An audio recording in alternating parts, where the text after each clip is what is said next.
How is it going, Diablo players? So I have my next build for you, and this is, without lying, the coolest build I ever played. I'm not gonna say that it is the strongest build, I'm just saying that it's the coolest build. It is an Ice Shards Andariel's build. We're gonna freeze everything and we're gonna get poison overs like crazy and everything is just gonna explode, and it is just really enjoyable to play. That being said, this is probably for Hordes tier 7 farming, it's very good. For Hordes tier 8 it has difficulties with doing the bosses. You can do the Uber bosses and Uber Lilith and stuff, no problem, but it's not for high tier pit pushing. Tier 101 is not a big deal, but you're probably gonna max out at somewhere around like tier 120 or something like that. This just has not the strongest boss damage. This is extremely strong for clearing trash, but it's not so awesome for bosses.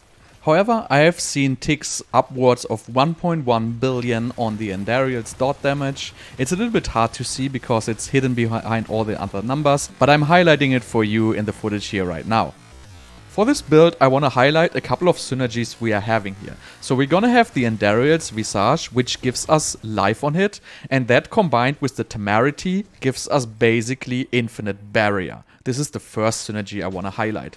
The second synergy I want to highlight is we're going to have the Fists of Fate with the lucky hit to get a random crowd control. We combine that with the Shared Misery to spread the random crowd control. And then we're taking the maximum advantage out of the Creeping Death, which basically gives 20% X damage for every crowd control effect. So we can basically have up to 6 crowd controls active on a regular mob at a time, which gives us crazy high damage over time. But that's enough for the explanation of this build. So as always, you can find the links to the specific sections of this guide in the description down below. You can also find the link to the planner and all my other build guides.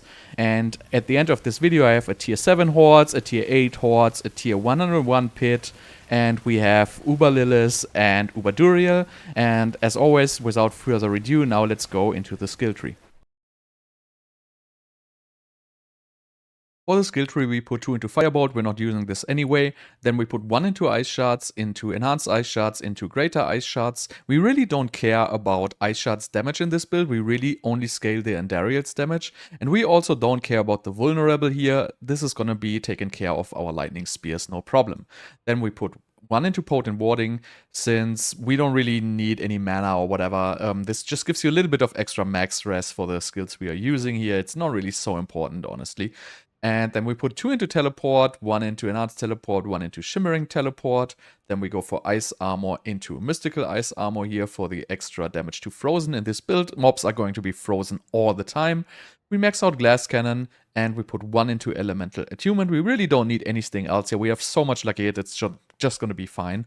Then we max out Precision Magic, Ice Blades into Summoned Ice Blades, Lightning Spear into Invoked Lightning Spear, max out Conjuration Mastery, 1 into Align the Elements, 3 Mana Shield, 3 Protection. Then we put 1 into Icy Veil, 3 into Snap Freeze, so we really have a high lucky hit chance. We want stuff to be frozen as fast as possible, so Snap Freeze really helps, and we don't really need the points anywhere anyway, so we don't put anything into Devouring Blaze here, because we don't really do direct damage, we just do Andariel's damage. Then we go for Ball Lightning, into Enhanced Ball Lightning, into Wizard's Ball Lightning. This mainly generates a lot of crackling energy for us, because we're using the Ball Lightning enchant. And then we put 1 into Permafrost, 3 into Hoarfrost, and 3 into Frigid Breeze. If you feel like you don't need Frigid Breeze to sustain mana, you can definitely take these points and put them into Teleport. And then we max out Unstable Currents into Supreme Unstable Currents. We want this because we are playing Overflowing Energy, so with this we're gonna get a little bit more hits out of Overflowing Energy. And then 1 into Causing Currents, 3 into Electrocution for the little bit of extra damage reduction here. For the skills, we use Ice Blades for cooldown reduction, we use Teleport mainly to get around in hordes as fast as possible and for the 30% damage reduction. Ice Armor is our primary barrier generator, but it also gives us pretty much a permanent 15% damage increase because everything is going to be frozen all the time. Unstable currents just for attacking faster in this build really. And ice shards is our main skill. We just use ice shards to basically make as many hits as possible so we can proc as much Andariels as possible, because this really has an extremely strong lucky hit chance. Like these have 54% lucky hit chance, and you shoot like 10 ice shards with each cast because we have the extra ice shards projectiles. So this making it a very, very strong lucky hit skill. And then Lightning Spear is for doing vulnerable, for doing our Conjuration Mastery, obviously, and also it gives us stun, which gives us basically extra damage. Then we have Ball Lightning Enchantment. This really, really helps with giving you more procs for your Andariels in the mobbing phase in Infernal Hordes. And then Ice Shards Enchantment is just crazy in this build. If you don't want to play Ball Lightning Enchantment, you can definitely play Ice Blades Enchantment. You can also switch for Ice Blades Enchantment if you go into the boss fight. It really helps a little bit with, getting more conjurations out and stuff. But I would recommend to just go with Ball Lightning Enchantment here. For our items, we really focus on non-physical damage. If you look at my stats here, I have pretty good gear for this build. You can see I have 600 damage with poison, and I have a good amount of vulnerable damage, 368%. So I'm at roughly 1200% damage. So really try to get this non-physical damage as high as possible. It really scales very good with Andariel. So let's start with the actual gear. Obviously, we want to have Andariels. So you want to double crit attack speed. The other one, you want to crit life on it or all stats. It doesn't really matter. But double crit attack speed, I highly recommend. Obviously, you can go triple crit if you are lucky enough. Then we play a regular chess piece with intelligence and maximum life and armor. Armor we mainly use here to fix our armor. I have a maximum life temper here and a lucky hit chance to freeze. You really need the lucky hit chance to freeze. It's very important. For the aspect, it's kind of an open slot. I feel like Shared Misery is the best because it spreads the crowd control. It's very, very fast. And it scales very well with our aspect of Creeping Death. But you can also go for a defensive aspect, or you can go for Orange Herald to get permanent unstable currents if you want. Then we want to have Fist of Fate. You want to double crit a greater FX lucky hit chance. You don't really need attack speed or critical strike chance in this build at all. Like your attack speed is going to be fixed by Starless Skies and Andariel's your attack speed, and crit we don't need at all. So you can focus on the lucky hit and the other lucky hits. So the 2 lucky hit chance are important, and obviously you want to get as close as possible to 300%. But don't sweat it if you can only get a simple greater FX lucky hit chance without the second greater FX. You can pick up those for very cheap and it's gonna work just fine. The extra lucky hit on the random crowd control is a little bonus, but it's not required at all. Then for our pants, we use Temerity. Temerity gives us a nice amount of damage reduction. It gives us a lot of maximum life, and it synergizes very well with the Andariels. It gives us a huge barrier, which is up all the time, and it basically instantly refills as soon as we hit mobs. So this is a very, very defensive item, and I feel like it works very well with this build. Then I pick up the Rakanoth Wake here. So these boots give extra cooldown reduction, which is very, very important. You can pick up these boots for very cheap. Nobody wants these. I don't know for what reason nobody wants these, because I really like them with this build. Because first of all, we get a good chunk of non-physical damage, and also the unique ability here, when you cast a skill with a cooldown, you explode, dealing fire damage. This actually fixes your Tal-Rasha stack, because we don't have any fire damage in this build. We don't need burning synergy, so we don't play Firebolt enchantment. So we don't have fire on our build at all. But we can use this, and we get the forced Tal-Rasha stack with this without any problems, because exploding will count as fire damage here. Then for our weapon, we want to have intelligence, maximum life, damage over time. Also, these are not expensive. Nobody wants damage over time rolls on a wand, so you want to get a wand with damage over time, greater FX, and int greater FX. Again, maximum life, greater FX is good if you can have it. You want to temper vulnerable damage, and you want to have chance for ice shards projectiles to cast twice. You want to double crit this, and ideally, you probably want to temper the damage over time here, not the intelligence.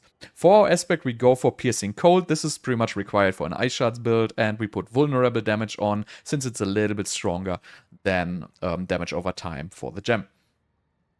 Then for our focus, we want to have intelligence, lucky hit chance, cooldown reduction. Ideally, obviously, you want to have a greater FX cooldown reduction, but these are freaking expensive, so I cannot really afford them. Then you temper again, vulnerable damage, cast for ice shards, projectiles to cast twice, and you ideally again want to double crit the ice shards.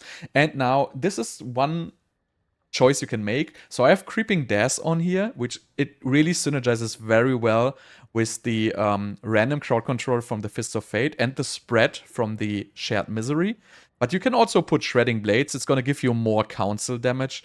And you're going to be a little bit weaker in the mobbing phase of the Infernal Hordes, but it's not a requirement to play Creeping Dash. And then we're going to play Ring of Starless Skies.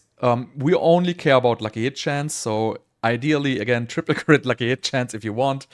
This is just the best ring for this build. It gives a lot of lucky hit chance, gives a lot of attack speed, and it gives a lot of damage and mana cost reduction. Then we want to have Tal-Rasha ring. This is like a weird one I have. I bought this with lucky hit and non-physical damage greater affix. It was not so expensive, but it also was not cheap. It's not required to have these greater affixes. If you can get one with just a greater affix non-physical damage, it's probably best even. And the triple crit on non-physical damage is nice, but I would much more like to have crit the cooldown reduction here like once or maybe twice. But you know what? I'm not gonna redo this. This is good enough for my build. And then last but not least, on your amulet, you want to play Storm Swell Aspect because this still double dips with ice armor for whatever reason. It's just crazy strong if you put Storm Swell on your amulet. And you want to have cooldown reduction and double passive Conjuration Mastery and Glass Cannon. I only have a +1 Conjuration Mastery, but you know, it's fine.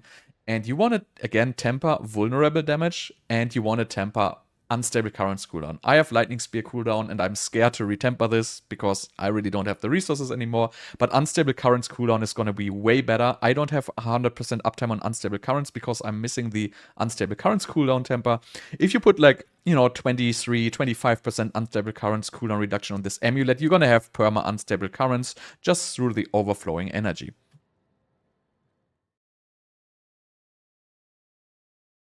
So looking at breakpoints is really not that difficult for this build because the only breakpoint we basically have is attack speed here. And the attack speed breakpoints for ice shards, you can see them on the screen right now, is basically 117.1 for unstable currents. So you always want to play Elixir of Advantage because it gives 15% extra lucky hit. You technically don't have to play it, but I highly recommend playing it. So you gonna go to 100% attack speed because you have Andariels and you have Starless Skies, which pretty much automatically give you whatever it is, like 75% or even more. I don't want to calculate it. So you're going to end up with 100% anyway when you use the Elixir of Advantage. And since the breakpoint is 117.1 with unstable currents, you basically need, what is it, like 94. You need upwards of 94% attack speed with the Elixir of Advantage 2 to reach the maximum attack speed of 117.1 to get 16 frames, which is a crazy high attack speed with unstable currents here. Really, we don't have any other breakpoints we care about. We don't care about crit at all. We don't care about anything. And again, just try to get a lot of non-physical damage and get, you know, at least 95 or 94% attack speed, and you're going to be golden.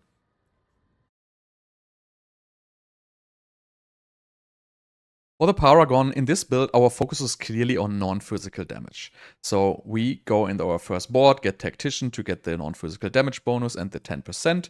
Then we go into the first board, which is Enchantment Master. We pick up non-physical damage and life here, pick up the non-physical damage and put in our Elementalist for 15% more damage and even more non-physical damage, and then we go over to Burning Instinct. We just pass through here with our Destruction Glyph. We don't do critical strike damage in this build. We really just scale Andariels, but this still gives us a 12% damage multiplier because our eyesights are gonna crit, and it's not a condition that this damage is just applying to critical strike. This is basically for all damage the enemy takes. And then we put the points into the damage reduction from elites here. Then we go into Elemental Summoner, we pick up the non-physical damage here, and we put in our Conjurer Glyph. It still helps to keep the Conjuration Mastery stacks up longer. I feel like it's still worth it. If you really don't want to play this, you could also go with a Territorial Glyph, which gives you a little bit more damage reduction and a little bit more damage in the boss fights in general. Then we go to Searing Heat. We basically put our Enchanter Glyph here with 60 intelligence, so we want to have a lot of non-physical damage here. You could get these nodes as well, but I really don't have any spare points right now in this build. Then we go over to our Frigid Fate, we pick the Frigid Fate, we get the lucky hit here, and we get the damage reduction from Vulnerable, and we put in our Charge Glyph here for the extra 15% damage after picking up Crackling Energy. Then you want to first go into this board here, the Static Surge. It's because we want to reach this limit here for the extra 30%, 15% damage to stunned. And we put in our Exploit Glyph here for another 10% multiplier. And then last but not least, we go into the Caesar's Conduit board here. We just put our Control Glyph here for another 25 for another 10% damage or 20% damage to frozen. And remember, mobs are going to be frozen all the time.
Just a quick side note on the tier 8 hordes here. So I was playing a little bit of a different variant with Durel's Might. The build is basically the same, but I was using Durel's Might because this was pre-fix of the Desecrator one-shot from the Fireballs. So the Desecrator one-shot is fixed now, so you don't need Durel's Might anymore to sustain in Infernal Hordes. So you can play this with exactly the same build I showed with the tier 7 on. So really ignore the Durel's Might, you don't actually need it for this build.